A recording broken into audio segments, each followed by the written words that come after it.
Coach, I got to know, before we get things started, you're now the head coach for Carlsbad High School. Did you ever hate Carlsbad growing up? You started it off with one of those already. Coming in hot. I don't know that the word is hate. Definitely wasn't a fan. I mean, Sure. My wife is from here, and so my children's grandparents live here, and we used to come every year for every holiday vacation or whatever. And as we would drive into town, I would just always tell my kids, Carlsbad Cavemen, and they would both go, Okay. or something like that. But I mean, there was no real hate. We were talking before you turned the mics on, and I played at Farmington High School, and Sure. honestly, probably the two other most respected programs in the state for me at my age, growing up and starting my coaching career, were Carlsbad, El Dorado, and obviously Farmington High School, where I played, because I think those three schools won, I don't know, it's 26 out of 27 state championships or something like that from 1986 to 2000 and whatever. So It's insane. I kind of, now that I'm a coach, embarrassingly, there were schools that I didn't even know had baseball that are good at baseball, Yeah. because I just knew those schools. So, I had a level of respect for Carlsbad baseball that obviously, I know all of the names that represent the years on the banners, because I played against a lot of those guys, common years and all that stuff. But I don't know that the word hate is the right word. It's just Sure. more of a distasted respect. Is that a good way to say it? Yeah, I think it is. Guys, welcome to All Sports Best, the podcast. I'm here with Coach Mike McGaha. He's coming into his second year as the Carlsbad Cavemen head coach for baseball. Welcome to the show, and we're sponsored by Lucky Bull Grill, so come and check it out. Obviously, a big shout out to Lucky Bull Grill for the sponsorship on the podcast. Coach, you talked about the people that you remember from your time. What was your era of Cavemen and Farmington players that are notable? Oh, man. Well, obviously, Rusty Young, Shane Andrews, and Jesse Fuentes played first on that team, and Mark Beeman played third on that team. I think Jamie Zuniga pitched and played some third on that team. Obviously, my brother-in-law, Greg, played center field on that team. Brian Reynolds, I think, played right field. Wow. I can remember most of them. I think Shane's little brother, Russell, I believe was his name. I believe Okay. maybe Pelton. I can't remember, one of those two guys caught, or maybe they both did, and one played one spot when the other pitched or something. I can't remember, but that was from my years. Obviously, Rick Ortiz and I graduated together, so that was the 90 crew, and then the 91 class of 91. Obviously, you basically they had only lost Shane, and so that 91 class, graduating class, was pretty much the same guys. And then on our side, we had Rick Simmons and Shane Bloomfield and Billy Limkin and myself, Clay Jakeway, Cody Robertson, some other names from up there that were college athletes or pro athletes from those two teams. But if you look back at the 90 club from Farmington, I mentioned the names from Carlsbad club, and there's several pro and college players in that list of names. But even at Farmington High those years, Sean Trotter was a 4-year D1 guy behind the plate. We had Steve Wilkerson, who Grand Canyon, drafted by the Reds. Shane Bloomfield, second base, played at BYU, played for the Dodgers organization. Eric Hebert, Dallas Baptist at short. We had Paul Estep, New Mexico State at third. You had Mark Wolfert in center field, was a 40-man roster guy with the Padres and set a bunch of records offensively at UNM. We had Rick Simmons and Corey Christie, a couple of other guys in right and left field. Rick Simmons played for a national championship in junior college at Prescott. And when you look back at those years, really baseball was completely different than it is now. It wasn't nearly as watered down. There weren't two schools in Farmington. Sure. I think, ironically, Thomas, Earl, and Tom the two head coaches of those programs were roommates in college as well. So, Oh, wow. I so didn't know there was that. a very friendly rivalry there, and I think you would That's call cool. it a tasteful, a respectful distaste for each other started there, and I think that's what, cool. where it trickled down to the players from those eras. And I'm obviously really good friends with a lot of the guys from here in those couple of age groups. So yeah, man, that was a really special time for me baseball wise. Obviously, Well, it'll with be all- with me forever. Yeah, no, absolutely. And with all of that talent and like all of the aspirations of going to the next level and all that stuff, how did that help you and your mindset to become like stick with baseball throughout basically your whole life? I was probably the guy that was caught in the middle talent-wise. I could really hit. I couldn't run out of sight in a calendar year. Okay. I had a really good arm, but I didn't know where it was going. I bounced around between third and first and catcher and pitcher, and really what just kept me playing was my bat. And then once I decided that it wasn't worth chasing, what my sons these days call courtesy at bats, for a guy who's just willing to stick around and grind it out. I got out of baseball for a little while, really kind of hating it for that reason, because and it was just a short amount of time. It was after I graduated from college, and ironically got out of baseball. And I was working at a finance company with my degree, and a guy that I played college baseball with from San Diego was coaching an all-star team from Roosevelt County, and he made a trip home to San Diego one weekend and asked me if I would cover for him with another buddy of ours that played with us at Eastern, and he ended up getting in a car wreck and getting killed, and so I ended up basically inheriting this Little League team, all-star Little League team, and I've been coaching ever since. It was kind of one of those calling things. And so once I started doing that, I realized that I never really wanted to get out of baseball, and I didn't really hate baseball. It was just I needed to see it from a different angle. And so I always wanted to make it. I mentioned to you guys, 40-man roster guys and D1 guys and this and that and the other, and I went to Eastern New Mexico to play for Phil Claybaugh, and I wouldn't say that it was the greatest experience in my career, but Sure. I realized that I could stay in baseball and achieve those same goals as a coach, using what I learned as a player, because there were some things about tough love that I learned that I liked that made me a better player, even though I didn't like being treated that way at the time. But at the same time, I also learned the things that I just didn't want to do to people. I didn't want to treat people a certain way, and I wanted to make sure and be above the line in those ways. And so I just came up with my own. I came up with a goal. My mentor, Tom McLemore, that I told you, he basically had me sit down and build it out exactly the way I would want it to look if I was doing it, taking bits and pieces from a lot of other people. And that's, going back to your question, that's really what kept me in the game, because it just kept growing. Yeah. Kind of became my own little monster, It was like a piece of art in a way. In my mind, I could see, nobody else could see the picture of it that I had in my mind. But for me, I felt like it was a tangible thing that I could actually draw. I could see it. I could see the shape I wanted it to be. I could see the size that I wanted it to be, all of those things, I wanted, anyway, there's a lot of goals that I had in the game that I still do. And I'm still working towards those things now. Sure. You have 9 state championships as a coach, Yes. 1 as a player.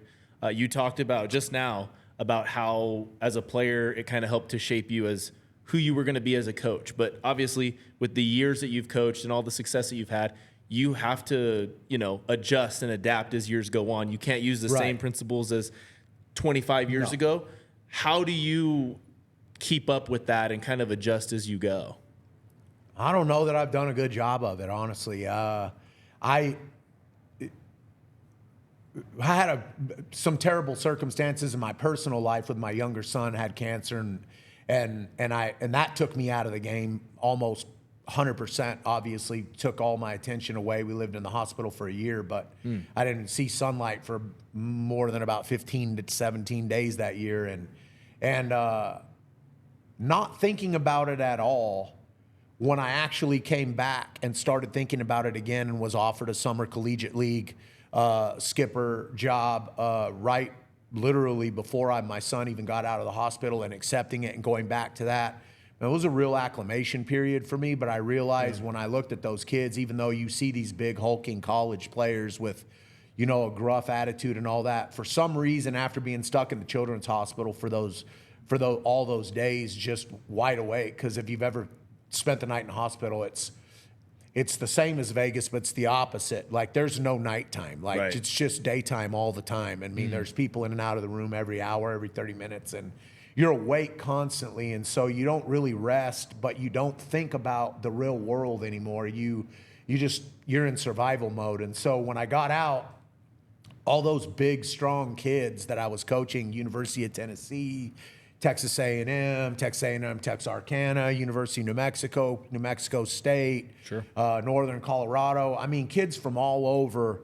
I didn't see them the same way anymore. For some reason, I could just see them, what they might have looked like when they were 10 years old, trying to Like their core. like trying to achieve that dream, like where they may have come from. Like, and I would ask occasionally, and we had an Oriental kid that, I mean,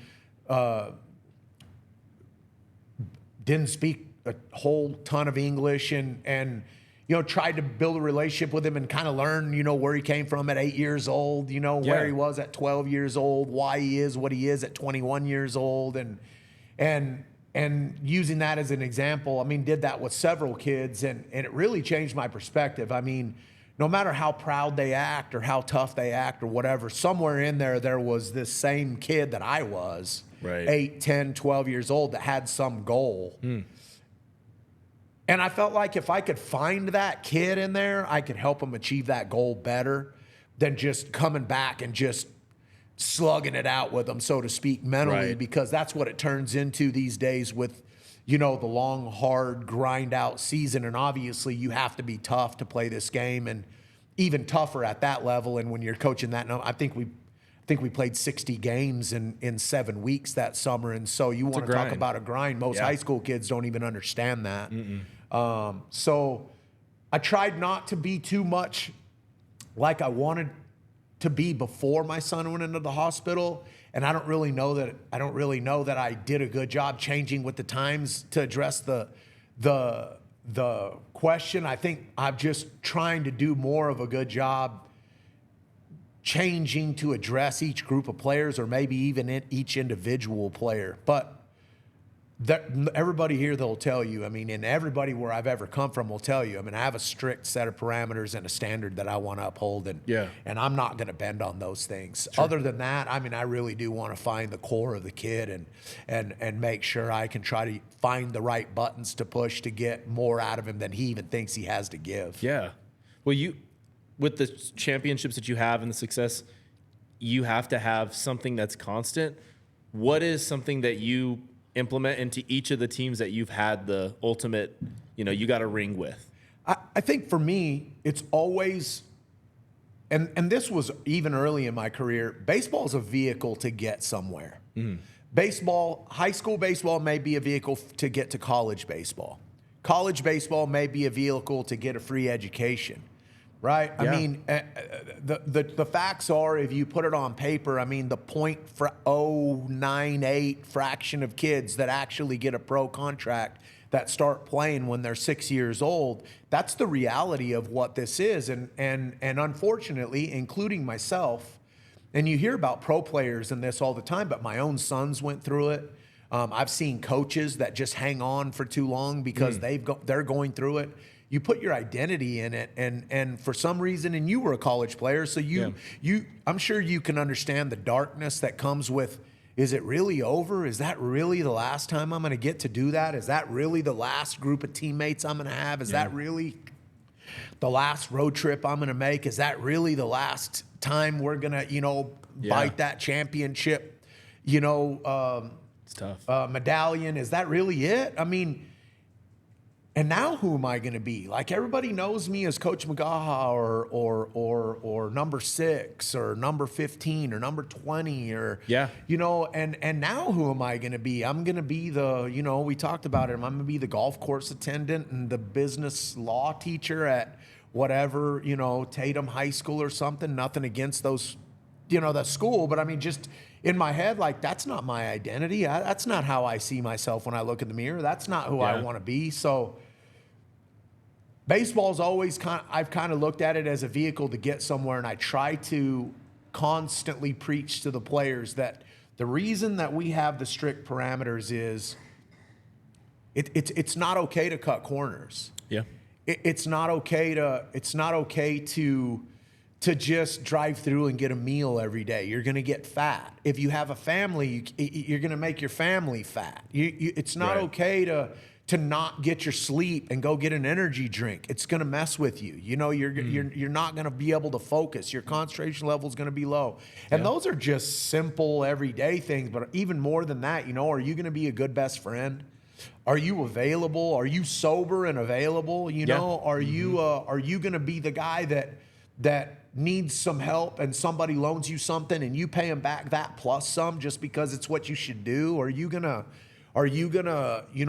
make sure and treat your wife like the queen she deserves to be treated like? Are you gonna be the employee that they can't live without in their mind? Are you gonna be the guy that walks by the trash can when it's spilling over on the ground and just look at it and go, well, I didn't put that trash there. Right. I mean, who are you gonna be? And so for me, for lack of a better explanation, I think that's really what I wanted out of baseball for all of the kids that are coming through, because use Shane Andrews as an example, who I think is the best high school baseball player in the history of New Mexico, and I told him so. I agree. In terms of impact to the game and what everybody remembers about him, I wasn't him. I wasn't the guy whose name on the lineup you're going to remember, other than maybe Rick, who intentionally walked me in the state semifinal game in 1991 to get to the guy that got the base knock on about 13 pitches on the next at bat. No offense, RO. I still love you, brother, and probably more for that, actually. But no, I wasn't that guy. And so I know that Coach McLemore did a good job making us all feel like no matter how big or small your role is, when we win it all, not if, when we win it all, your role is going to seem huge to everybody who watched, no matter what it seems like to you. And so for me, I want these kids, after they've gone through playing for me, to understand, like, don't take days off. Don't cut corners. And I don't mean take days off from playing baseball. I mean, don't take days off from being a good person. Don't take any time off from being intentional about building a good name for yourself. I like that. That's really, I mean, what I feel like I carry with me no matter where I go. And obviously some people, you can't make everybody happy, and so can't have everybody buy in either. No, you can. You can't. I mean, it's how many people? We had at some point maybe 65 people in the fall that we had to whittle down to 40, and I'm including coaches and everybody. And I mean, and if you add the parents and everybody attached to them, now you're looking at 350, 400 people that are involved, and that's going to get whittled down, based on what can be on the field, and then it just turns into something that it never was intended to be. And obviously club baseball and little league baseball and soccer trophies and things that people, use as cliche and make memes out of, have contributed to all of that sense of entitlement. But I'm not an expert on that. So all I can speak to is what I'm trying to do, and I'm trying not to get caught up. And I don't really learn when I was in the hospital. I don't have energy for a lot of things that are trivial other than just what I'm trying to push and the survival mode that I have in the moment now. Yeah, I like that. Yeah. Yeah. Do you have certain things that are just an absolute no? You cannot do this. You're in my program. You cannot do this, or you're out. Yeah, some of them are silly, I think, probably still. Like I won't allow a guy to wear earrings on the field during a practice, during a workout, and I had earrings. So, I mean, it's not something that I think, of course you make the same jokes that archaically were made to kids that wore earrings back when earrings was first popular, like the jokes that my head coach made at me when I had my earring in, or whatever. Can you imagine what Coach Forney said to guys who had earrings? I can, yes, I bet. So, Sure. that's a non-negotiable. But I mean, really, I don't know if this is going to seem maybe a little too deep. I don't like negative body language, not because the kid shouldn't feel bad or not because I feel like they don't understand they made a mistake.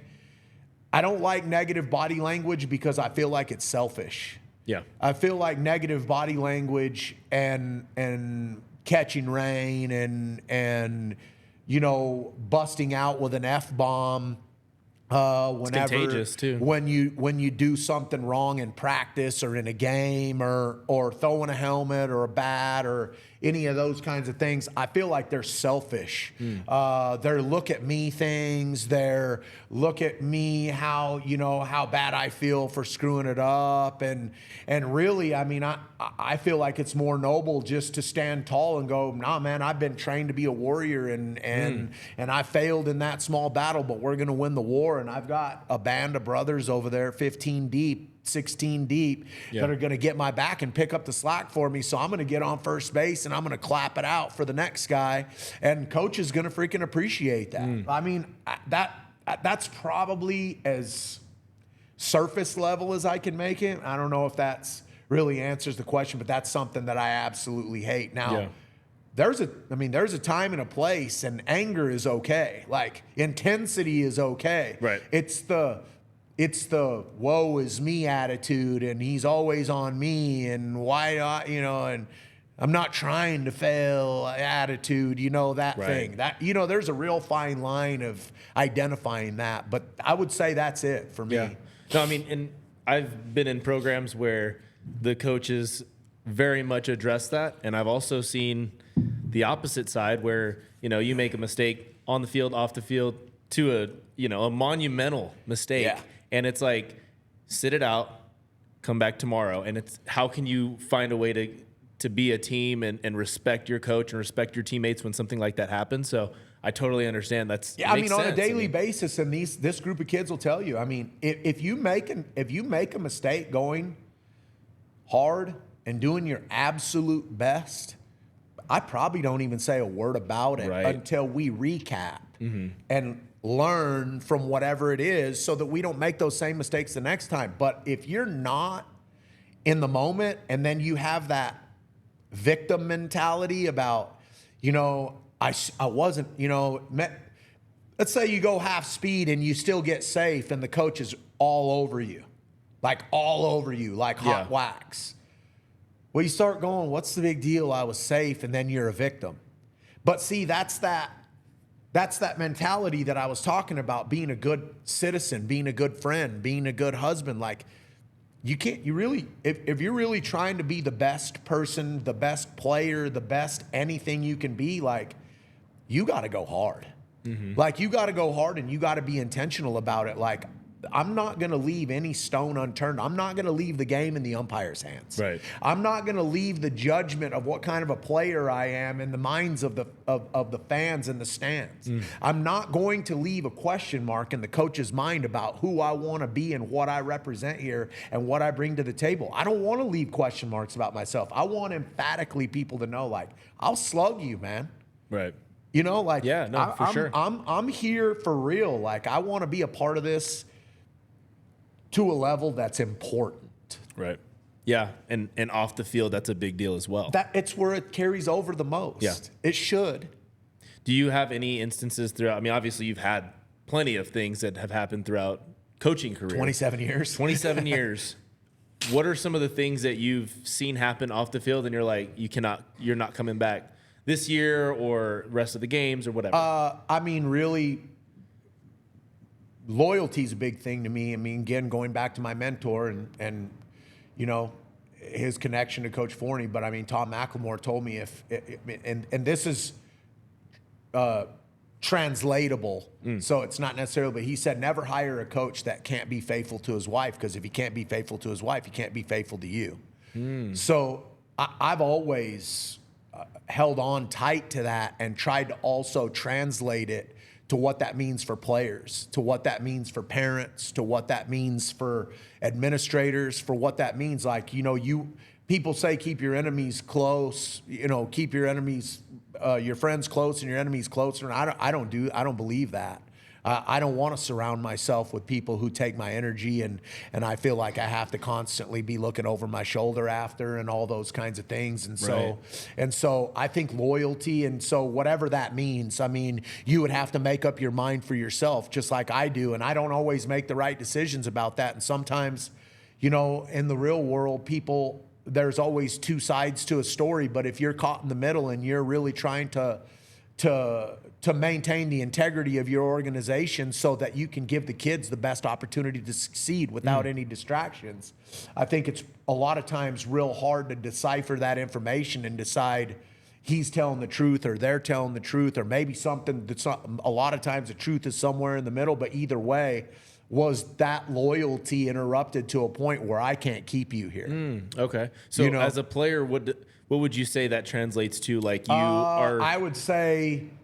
I would say if you sign the contract that says you're not going to drink on a weekend and you get caught, regardless of what the school policy says about you have to sit out 6 days or whatever that is. I mean, to me, if I can't trust you to sign a contract and do it and live up to it, then I probably can't trust you to get the signs right when the game's on the line in the biggest game of the year. I probably can't trust you not to get picked off first base, on a set move from a lefty if you can't sign a contract and keep from drinking a beer or whatever it is. I think that would be an example. I mean, obviously that's a great example. That's an easy one, but I mean, I think there's other things too. I think guys that quit are just quitters. I just don't think that that's something that's natural. I think that once you do it once, it's easier to do again. And I think that even when you realize you made a mistake, sometimes when you quit, we've all quit at stuff.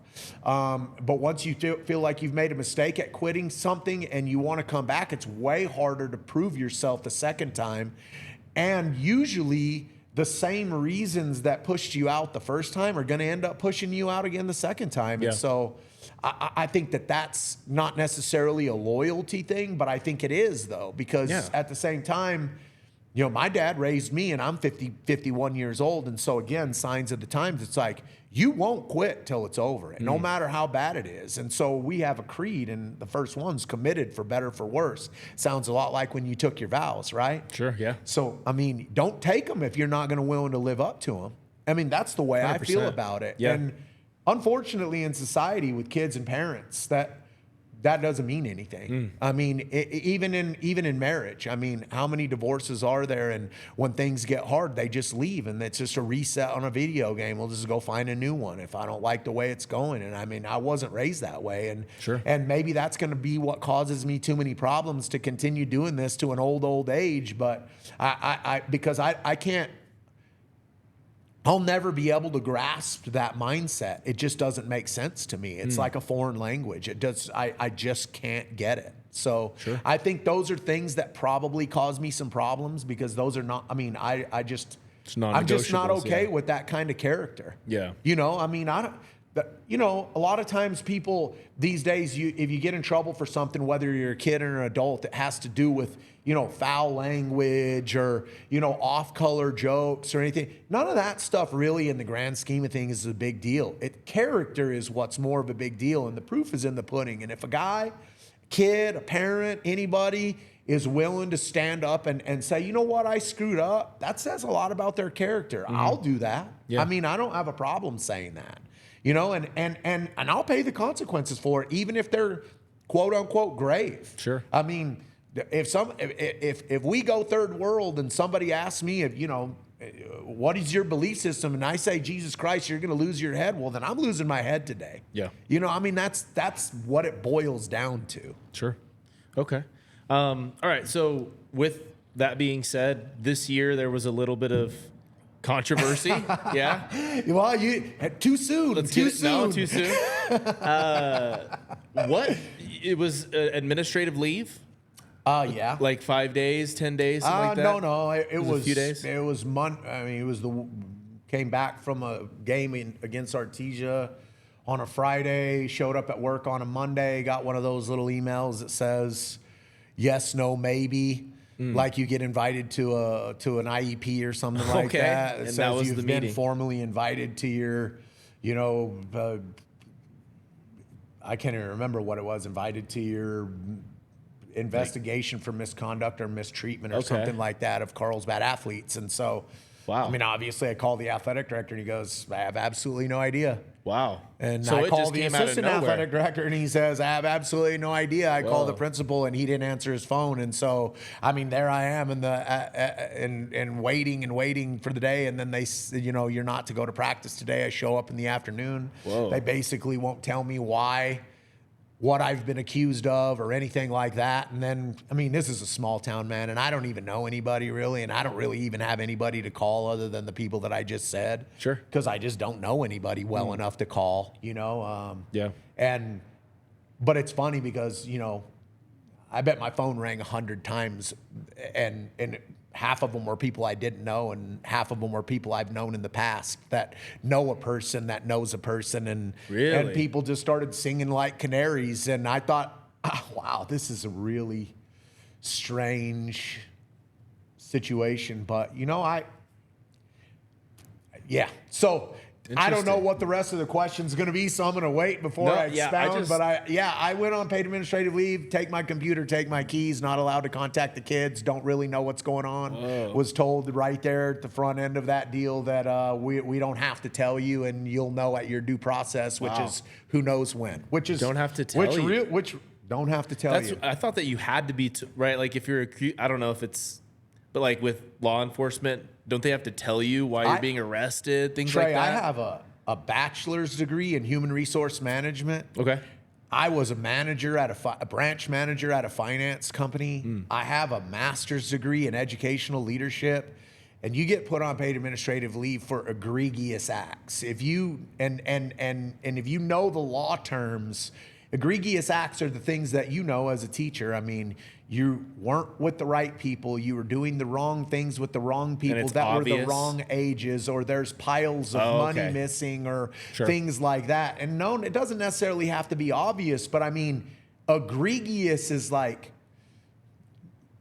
it's not, hey, some parent doesn't like you and the way you treated his kid in a baseball situation. You don't go put on paid administrative leave for those kinds of things. So what was the allegation, if you don't? I mean, honestly, I mean, there was no real allegation. The allegation was that I wasn't a good example. Really? I wasn't a good role model. I wasn't a good leader. I mean, literally, without giving the specific questions, and I don't really know legally what it all means. I have nothing to hide. I told them in the meeting, I have nothing to hide. I've never had anything to hide. I'm an open book. If you ask me if I said it, I'll tell you I said it. If you want to know, I'll tell you, and you don't have to like it, and I don't care. But I've been doing this for 27 years. I've been doing it for 28 years if you count the year I volunteered as a coach, and I try to cross every T and I try to dot every I, and every time I step in crap, I try to clean it up. And I try to make sure that it doesn't stink for anybody else. I don't want my mistakes to affect anybody else. And in this particular case, I mean, when you walk into the situation that I walked into in this town, and now this group of seniors that just graduated is on their third coach in their high school career. Yeah. That whole entire situation isn't what's best for kids. That process and policy, in my opinion, only my opinion, based on my education and my 27 years in teaching at Portales, coaching at Portales High School, teaching at Deming and coaching at Deming High School, Farmington High School, Haskell, Texas, Piedra Vista High School, La Cueva High School, now Carlsbad. My wife's taught all those towns that they're, I mean, you have your professional acquaintances that have their experiences. And of course, we know of all of the stories and the things that can happen to you in education, and there's pitfalls. And I've done a really good job just making sure that I've done a good job at my job. Sure. And my personal life stays personal. I mean, you won't see me out fraternizing too much because it's too risky. and in this day and age. And so that whole deal that went down, it really was just, I was accused of not being a good, in the meeting. I don't know about really like, my wife gets angry at me for saying it this way, but I mean, when they go on the record and tell you no player has ever complained about you, and nobody complained to the athletic director, and nobody complained to the assistant athletic director, really? And I can't be quoted on this because when you're that angry as I was, you don't hear everything. Yeah. I want to say that there weren't even any complaints to the principal, that it was all coming from somewhere else. Like and they went NMAA? on the record and said that in a meeting. And so I really don't know anything other way to say it, other than my wife says just don't say it this way. It's just like some, Sunday brunch conversation that turned into a snowball that about, little Jimmy powerful enough to make that happen, huh? Just don't want me here. And Wow. it would have been easier just to go that route. Like, Yeah. I've told several people, like, I mean, I'm professional and not everybody fits. And I really didn't know how I would fit in Carlsbad. And I accepted this job once before and it didn't happen. And I felt like it was maybe because I wasn't fit. And I'm sure a lot of people that are watching this will probably say you're not a fit. Like, that's why you had those problems. And I'm okay with that. That's not a problem for me. The problem for me is if you start trying to smear my good name after what I've put into this for those 27 years and all of those rings that you quote unquoted, those represent relationships.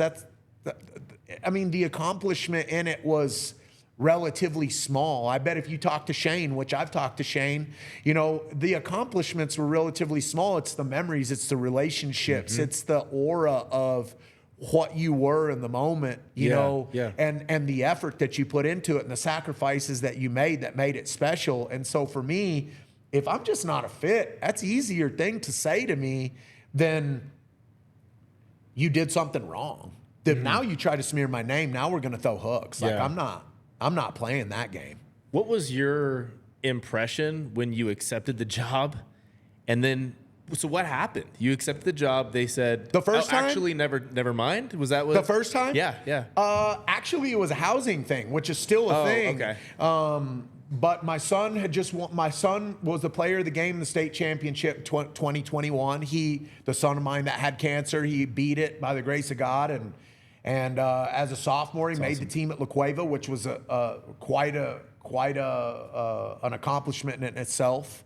And if you look at the class of kids that moved away from that team, 11 kids moved away from that team during COVID to other states that are still playing. Open? Okay, that were open during the COVID time? Yeah, that were open. I mean, unlike New Mexico, unfortunately, they went to Arizona and Texas and all had great careers and had opportunities that our kids didn't have. And based on his medical situation, we kind of had to stay close to University of New Mexico Hospital and the airport and whatever. And La Cueva is, obviously a viable option in this day and age. They're the modern day Carlsbad, Farmington, and El Dorado from those days. I mean, La Cueva would be that, in that category of school now. And so for him to make that club and actually get on the varsity field for a few innings that year was special. And then as a junior, he was a player of the game in the state championship, pitched a complete game in the state championship game. And he only had thrown 4 innings all year due to some injuries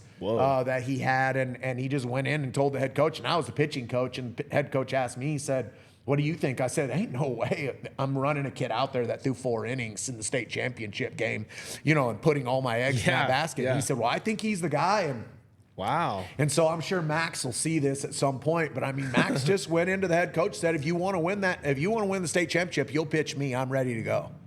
And so he goes out, does what he does, and it was That's pretty incredible. special. Yeah. So sorry. Anyway, you're good. Once he came back from that, and then this job came open, and it again, going back to what we've already discussed, a storied program like this, I thought, I was now an assistant coach, but I left Piedra Vista. My son was in the, I needed to get back to being a head coach again. It's what I wanted to do. I had a new perspective. I really honestly had a new appreciation for the kids and maybe the challenges that they have these days. in terms of social media and all of the kind of the things that we've already discussed. And I wanted to be a head coach again, but I'm not the guy that's just willing to go anywhere. I really wanted the challenge of a program like this, or maybe a Volcano Vista, or a Cleveland High School, or a big program with big expectations that I could maybe go and try to put my stamp on and become part of what's represented historically at those schools. Right. And so we came, and that I interviewed, and honestly, they waited till the very, very last minute to try to do anything with that job. I have absolutely no idea why, but I mean, it was real strange, that part of it. And I got here, and I mean, I came and I interviewed on a Friday, and school was literally starting the following Tuesday. And Cody May was trying to help me with a house, and it fell through. And at 4:00 in the afternoon, after I'd already accepted the job, was waiting to hear back on houses. Me and my assistant had to turn the job down and drive home. And then some boosters in town, I guess boosters, I don't really know other way to say it, parents maybe, I guess, had called and said, hey, what if we do this? What if we do that? And that was on Sunday. And so now that roller coaster, started over again. And, I considered it, and I really left it up to Max at that point, because he was on board originally. Because he was playing still. Well, yeah, he was going to be a senior. Yeah. So he would have been on that club with the group that won it in 22. Yeah. He would have been the player of the game in the state championship in 21, and then came and got on the team that won it in 22. I mean, he pitched the semifinal game against Sandia in 22 to not play Carlsbad. We lost 3-1, but otherwise we'd have been playing Carlsbad in the state championship, but he would have been on that club.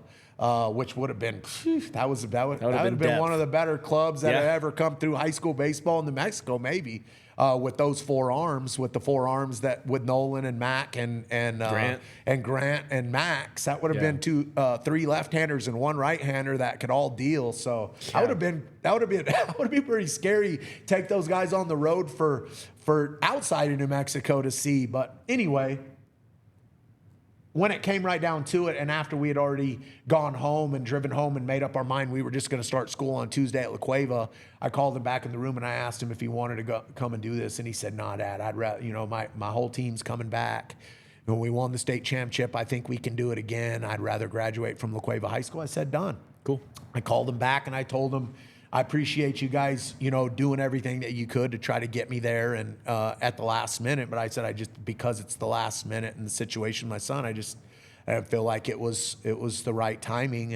And so, again, I've mentioned it a couple times, but I just felt like God that wasn't in the plan for me at the moment. And so I went on about my business, even though I didn't feel like I necessarily was, my end all beat all wasn't to be the assistant pitching coach at La Cueva, but it was a good friend of mine that had offered me that position. I had a PE job there. My son could graduate from there and have something to call his home and not have bounced around to 3 high schools in his 4 years, which really 2 of those years, one of them was cancer and one of them was COVID. So really, I mean, he had La Cueva and Carlsbad would have been his 2 years of high school, which I didn't really want. I didn't really want to do that to him if he didn't want to do that. Right, yeah. That's the reason. Sure. The long of it. Yeah. So after what we talked about with, getting called in, the administrative leave, what was it like returning to the team? Was there any change? Did it skip a beat at all? Honestly, for 3 days there, I just mowed my grass and, I got back in the weight room, started trying to, in my words, meditate on some scriptures and apply them to the situation and try to make myself understand part of the creed that me and the kids, recite every day, and staying in the moment, existing where my feet are, and trying not to be offended. We're instructed not to be offended, just to try to understand, where the people who were causing me the problems were at in their moment and why they might be so upset with me, and trying to maybe, without coming up with any answers, figure out, what it was that they felt like they could gain, or what it was that they were trying to solve, or how they felt like they had been wronged. Because honestly, I hadn't really removed anybody from any program or anything. I mean, the people who were gone either quit or failed in some way, didn't live up to the school, drinking or, all of those kinds of things. And so anyway, that being said, I just really tried to put myself, and it helped me not to be angry, but it also made me realize, like, I mean, I didn't come to Carlsbad to try to make a name for myself. Yeah. I came here because I thought it would be fun to go to work at a storied program where I really thought that I really could only just see before I came here the old Carlsbad that I played against. And then when I got here, I was learning real fast that was very much gone. Gone, yeah. And I wanted, in a way, in a way, I kind of want to bring it back. And I wish the community would understand what that looked like. And, you know, I even got a chance to visit with Coach Forney for a few minutes, and he said, just go at it. I mean, you know how he gets, and he just go at it, Coach. Love Coach Forney. Yeah. Just go at it. Yeah. You know, so I don't really know another way to do it other than that. But at the same time, I still, like I told you, I wanted to honor the idea that it is 2024. The kids don't go home to the same kinds of parents that I went home to. Right. And I'm not saying that in a bad way. It's just different. Yeah. It's just not the same. Yeah. For whatever reason, the expectations are just not the same anymore that they were for me.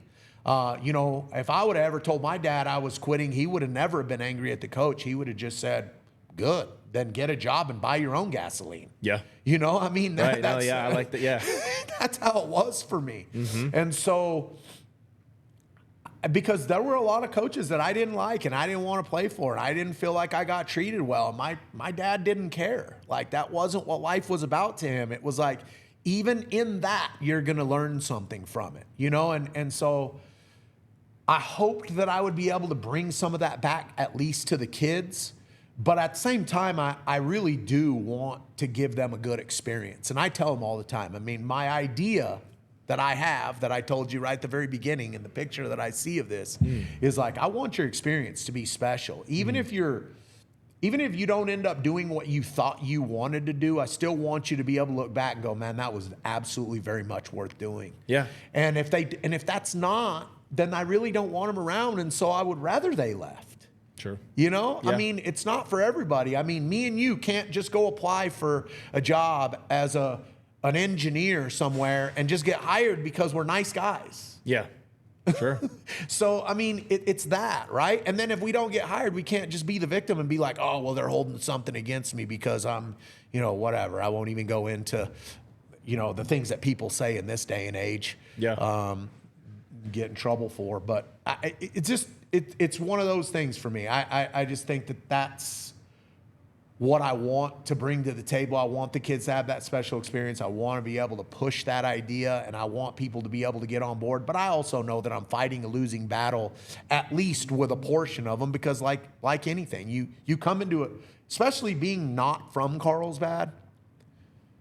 Like, I don't know the Carlsbad way. Sure. I mean, that's the truth. I don't know the Carlsbad way. The Carlsbad way that I know was the one that I described to you from 1991. To me, the Carlsbad way is just striving to win. That's all I've ever known. So I don't know if that's like. Well, and so and let me changed. qualify it in terms of baseball. If you are a specific situation, we had a runner at first base, there's pop fly in right field. 2 outs, 1 run game. If the ball's off the bat and there's Gotta 2 go. outs, you got to go. And how 100%. hard are you going? 100%. Okay, but if it's a pop-up and you're not going full speed because you assume it's going to be an out, Yeah. and now something's compromised, either you could have scored and you didn't because you weren't going hard, or you get thrown out, or you get hung up in between, or whatever because you assumed it was going to be caught, and now the coach is all over you like hot wax. Are you a victim? I mean, no. In What? this day and age, Absolutely not. in this day and age, Trey, You are? I was one of the 4 questions that I was asked in that really? interview when I was put on leave. Wow. That's soft. For lack of better words, it's soft. You said it, not me. He said it, not me. Yeah, that's rough. That's rough. Yeah. Wow. I mean, it's just the truth. Yeah. I mean, and that's. I understand. I really do understand. genuinely understand why the kids might think, man, like it's overboard. It's not that big of a deal. You're right. It's just a game. And it's not a district game. And it's not a state tournament game. But if you're willing to not go hard right now, when's the next time you're not willing to go hard? If I don't hold you accountable to that degree right now, then if I don't hold, then somebody else is going to be expected to not be held accountable to that degree. And then when you graduate and you go out and you go to work and you walk by the trash can and they fire you because you're not finding work, then you're the victim again. Well, I didn't make that trash. Well, so what? You work here. It's your trash. Sure. That's really all it boils down to me. And you know what? I need to be held accountable to that standard as well. And I'm okay with that. Yeah. And I mean, the fact that happened, and since you brought it back up, that administrative leave part happened, it made me better. I shouldn't have had to go through it, but it made me better. I have my eyes wide open about where I'm at now. Sure. And so I really had a goal, and I want to make a go of it here, and I want to have. I genuinely want to have a future here. I genuinely want these kids to experience. I mean, right now, to kind of toot my horn on what this kind of program and this kind of teaching renders in players from New Mexico. Not players that I plucked from Texas or here or there to play on my Connie Mack teams, from New Mexico. Yeah. Rhett Stokes is a Big 12 all-team second baseman at University of Nebraska. He played for me in summers after his summer experiences weren't good, and out of his own words, his high school experience wasn't what he wanted it to be. Okay. The third baseman at Oklahoma State. He's a Piedra Vista kid, played for me. The kid who led the NAIA in home runs for most of the year, Trent Corrali. He played in my high school program, and his dad's now the head baseball coach at Piedra Vista High School, and I hired his dad, and he's cut from that same mold. Sure. And he's at Oklahoma City College. And you have guys like Gage Mestis from Durango, Colorado, 2A, 3A high school in Durango, Colorado, that plays 19 high school games a year, who is 45 miles away and comes play summer league baseball in my organization. And I don't do summer league the way other people do summer league. It's not snow cones. It's the same way I coach the high school programs, the same way I coach my summer kids, and that kid's a second baseman at Gonzaga. And I could go on and on and on. I have probably still 40 kids that have come out of my program that are still playing. I can show you a text from J. Bob Thomas a week and a half ago when Hazen goes, "Hey, Coach, what do I do? My phone's blowing up." And I said, "I'm sorry I didn't tell you, but I after everything that I've been through, what am I going to do? I'm going to go on the record telling you don't go to Galveston. I know." Right. It's a tough spot to be put in. Because when I got here, nobody was on Hazen. But then J. Bob Thomas sends me a text from Texas Tech on the day that he gets offered at New Mexico State, which I had talked to Martinez the day before or Ricky. Anyways, he had 6, 8, 10 Division I schools all of a sudden interested because of his last 2 appearances. Tooting my own horn, because I've been doing this for 27 years and I have a network of people, and my phone never stops, especially if I'm in charge of a team. And I've told people all year long, I have a kid and he's going to be the real deal. And everybody's been asleep on him. I said, if I can get his front side ironed out, we can teach him how to pitch to a left-hander.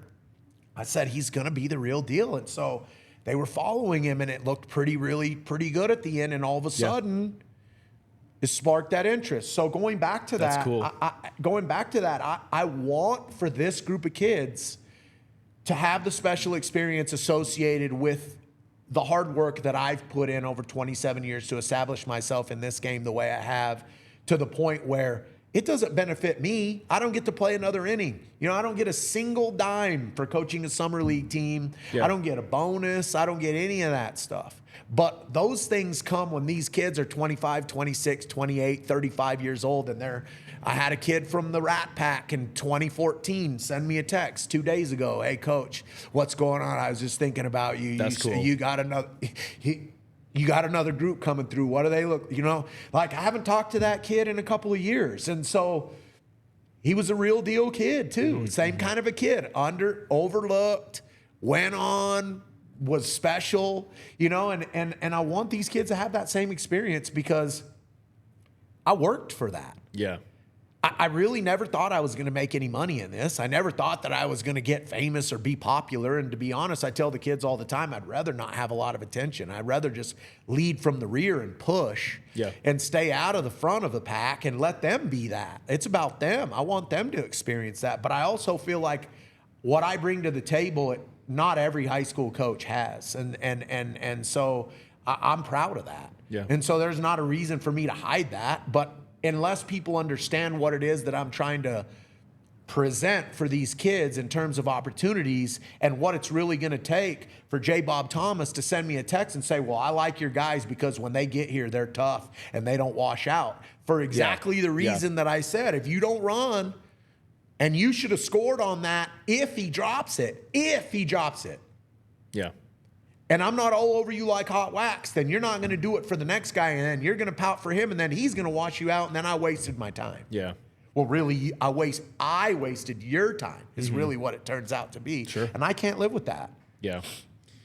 Coach, I appreciate you for being on. I do. It's a great podcast. I appreciate that. Well, hopefully I still have a job. Yeah, no, you're gonna get a call on. You're gonna get an invite. I'm pretty candid, but I really do. I mean, me and you talked about playing golf. I really do like it here. My wife's family's from here. Yeah. I am who I am. I don't really know another way to be. Sure. And so I want this to be a special experience for me also, not just the kids. And so I appreciate you getting me on here and making it work, because I some of the stuff that I said may not go in my favor, but I really like for people to understand who I am and what I'm really going for here. Yeah, yeah. And for the record, I don't know who's soft, but I'm saying it anyway. It was him, not me. It was him, not me. All right, well, thank you, Coach. Do appreciate it. Wish you guys the very best of luck.